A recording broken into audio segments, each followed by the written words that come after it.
আমরা এখানে এসেছি পার্থিব জাগতিক কোনো স্বার্থ আছে? এসেছি আল্লাহ তার হাবিবের রাজামন্দি হাসিল করতে, এসেছি আল্লাহর কোরআন থেকে জ্ঞান অর্জন করতে।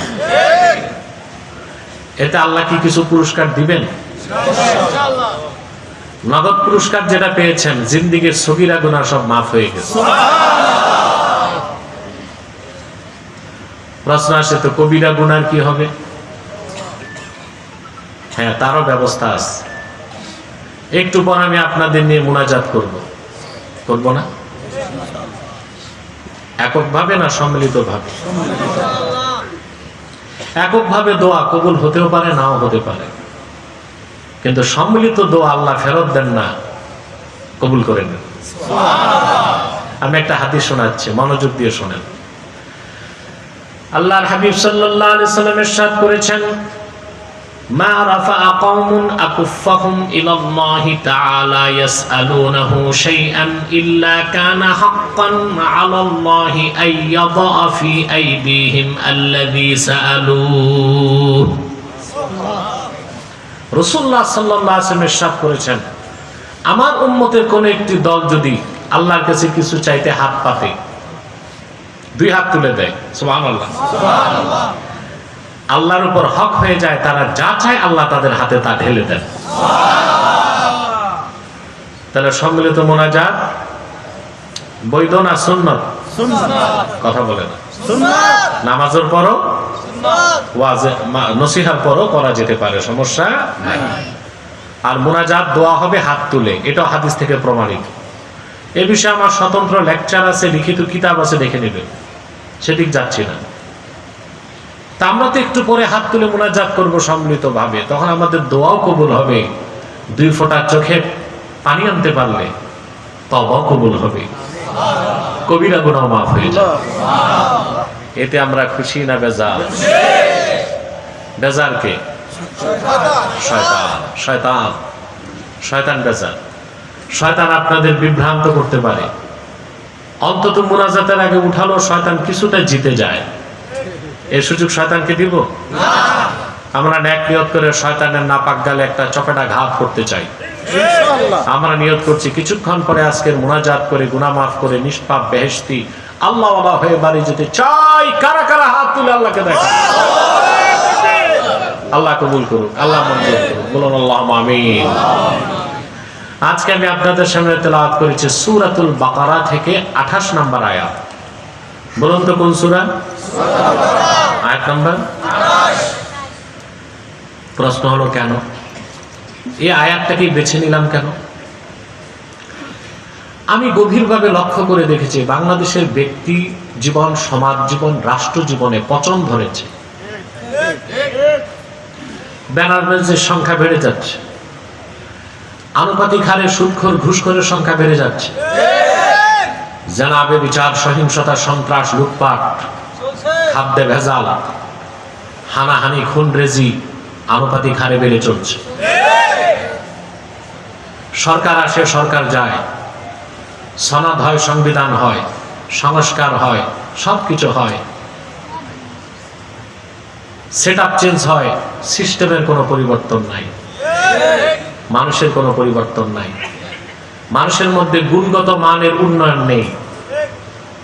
রাষ্ট্রের প্রতিটি পরতে পরতে, সমাজের প্রতিটি রন্ধ্রে রন্ধ্রে অপরাধ, গুনাহ, পাপ, অন্যায়, অত্যাচার বেড়েই চলছে। তার মূলভূত কারণ কি? এই স্টেজ ক্লোজ করে দাও, উঠানামা বন্ধ। তার মূলভূত কারণ কি? গভীরভাবে লক্ষ্য করে দেখলাম সকল গুনাহ মানুষ করে ভোগবাদের কারণে। কিসের কারণে? ভোগবাদ। মানুষের মধ্যে যখন ভোগবাদ বেড়ে উঠে, ভোগের প্রতি আকর্ষণ বাড়ে, তখন আখিরাতের দিক থেকে তার দৃষ্টিভঙ্গি সরে যায়। ঈমানের অন্যতম মৌলিক বিশ্বাস আখিরাত, পুনরুত্থান, আল্লাহর সামনে উপস্থিত হতে হবে। এই মৌলিক বিশ্বাসগুলোর প্রতি আস্থা কমে যাবার কারণেই আমরা দুনিয়ার প্রতি আকৃষ্ট হয়ে গুনাহের কাজগুলোকে প্রিয় করে নিয়েছি, অন্যায় কাজগুলোকে আপন করে নিয়েছি। এবং আমাদের মধ্যে অপরাধ প্রবণতা বেড়েই চলছে। সেই লক্ষ্যে আখিরাত ও পরকাল, মৃত্যুর পরে আল্লাহ জিন্দা করবেন, আল্লাহর সামনে দাঁড়াতে হবে, ইমানের এই মৌলিক বিষয়গুলোর উপর কিছু কথা বলতেই সূরা বাকারা থেকে 28 নম্বর আয়াত তেলাওয়াত করেছি। তেলাওয়াতের মাধ্যমে প্রবেশ করছি আলোচনায়। আমার সঙ্গে পড়ুন। আউযু বিল্লাহি মিনাশ শাইতানির রাজীম। বিসমিল্লাহির রাহমানির রাহিম। কাইফা তাকফুরুনা বিল্লাহি ওয়া কুনতুম আমওয়াতান ফাআহইয়াকুম সুম্মা ইউমীতুকুম সুম্মা ইউহয়ীকুম সুম্মা ইলাইহি তুরজাউন। আল্লাহ পাক বলেন, অবিশ্বাসীরা, নাস্তিকরা, পরকালের ব্যাপারে যারা অমনোযোগী, কাইফা তাকফুরুনা বিল্লাহ, কিভাবে তোমরা আল্লাহর কুদরতকে অস্বীকার করো। কুনতুম আমওয়াতান ফাআহইয়াকুম, তোমরা ছিলে মৃত, আল্লাহ তোমাদের জিন্দা করেছেন। সুম্মা ইউমীতুকুম, অতঃপর আবার তিনি তোমাদের মৃত্যু দিবেন। সুম্মা ইউহয়ীকুম, আবার তিনি তোমাদের জিন্দা করবেন। সুম্মা ইলাইহি তুরজাউন, অতঃপর সকলেই তোমরা সম্মিলিতভাবে তার কাছে প্রত্যাবর্তিত হবে। সুবহানাল্লাহ। এখানে আল্লাহ তাআলা 4টা কথা বলেছেন। কয়টা কথা? 4টা। জোরে বলেন। 4টা। আমরা মৃত ছিলাম, আল্লাহ জীবিত করছেন, আবার আমাদের মৃত্যু হবে, আবার তিনি জীবিত করবেন। 4টার 3টাই আমরা চোখে দেখি, একটা দেখি না। এই জন্য আল্লাহ তাআলা কাফেরদেরকে কটাক্ষ করে বলেছেন যে 3টা কাজ আমি করতে পারলাম, মৃত থেকে জিন্দা করলাম, আবার মৃত্যু দিতে পারি, আবার মৃত্যুর পর জিন্দা করা আমার পক্ষে তো আরো সহজ। সুবহানাল্লাহ। সাইয়্যিদুত তাবিঈন হাসান আল বসরি রাহমাতুল্লাহি আলাইহি এই আয়াতের তাফসীর করতে যে বলেন, দাল্লাত হাযিহিল আয়াতুল কারীমা আন্না লিকুল্লি নাফসিন হায়াতান ওয়া মাউতাতান। এই আয়াত স্পষ্ট প্রমাণ দেয় প্রতিটা মানুষের জন্য 2টা মৃত্যু, 2টা জীবন। 2টা মৃত্যু, 2টা জীবন। আমরা এখন জীবিত, এর আগে ছিলাম মৃত। একটা মৃত্যু, এখন জীবিত, এটা একটা হায়াত। আবার দেখবো একটা মৃত্যু, তারপরে হবে আরেকটা হায়াত আখিরাতে, যার শুরু আছে শেষ নাই। সুবহানাল্লাহ। প্রিয় ভাইরা, পৃথিবীতে আল্লাহর পক্ষ থেকে যত পয়গম্বর এসেছেন তারা প্রত্যেকেই 5টা বিষয়ে একমত ছিলেন। কয়টা বিষয়? লক্ষাধিক পয়গম্বর প্রমাণ করেছেন লা ইলাহা ইল্লাল্লাহ, আল্লাহ ছাড়া কোনো ইলাহ নাই। লক্ষাধিক পয়গম্বর প্রচার করেছেন, আল্লাহর হাবিবের আগে যত নবী এসেছেন প্রচার করেছেন যে মুহাম্মদ সাল্লাল্লাহু আলাইহি ওয়াসাল্লাম আল্লাহর প্রেরিত সর্বশেষ নবী ও রাসূল। লাখের উপর নবী শুধু তাওহীদের দাওয়াত দেয় নাই, রাসূলুল্লাহর রিসালাতের কথাও বলে গেছে। সুবহানাল্লাহ বলবেন না? প্রশ্ন আসে, রাসূলুল্লাহ সাল্লাল্লাহু আলাইহি ওয়াসাল্লাম আসলেন 1500 বছর আগে, বাকি সব নবী আসছেন ওনার আগে, তো বাকি পূর্বের নবীরা জানতেন কি করে? হাদিস সাক্ষ্য দেয় আদমের অস্তিত্ব যখন ছিল না, তারও আগে আল্লাহ তাআলা তার হাবিবকে মুহাম্মদ সাল্লাল্লাহু আলাইহি ওয়াসাল্লামকে সর্বশেষ নবী হিসেবে ঘোষণা দিয়েছেন। সুবহানাল্লাহ। ওয়া আনিল ইরবাজ ইবনে সারিয়াহ রাদিয়াল্লাহু তাআলা আনহু আন্নাহু ক্বাল সামি'তু রাসূলুল্লাহ সাল্লাল্লাহু আলাইহি ওয়াসাল্লাম ইয়াকুল ইন্নী আব্দুল্লাহ ওয়া খাতামুন নবিয়্যিন ওয়া ইন্না আদামা লামুনজাদিলুন ফি তিনাতিহি।